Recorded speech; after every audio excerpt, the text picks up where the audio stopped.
টেস্টমূলক চলতে আছে, মাঠ পরিচিত হওয়ার জন্য আমাদের আপনারা দুই সাইডে চলকে যান, পাশের ওইখান দিয়ে দূরে চলকে যান।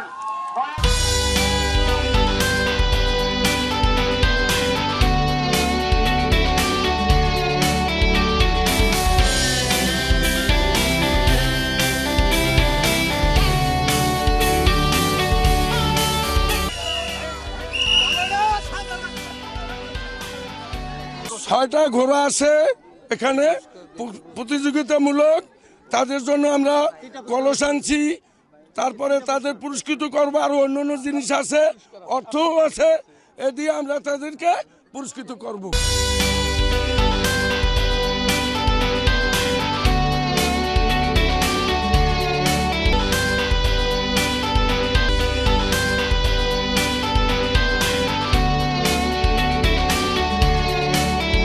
এখানে হচ্ছে ঘোড়ার শো দেখতে আসছি, আর ঘোড়ার শো দেখতে আমার অনেক ভালো লাগে। এই প্রথমবার দেখছি, অনেক সুন্দর, অনেক ভালো হয়েছে। আমার জীবনে প্রথম ঘোড়ার চড় দেখা, অনেক ভালো লাগতেছে।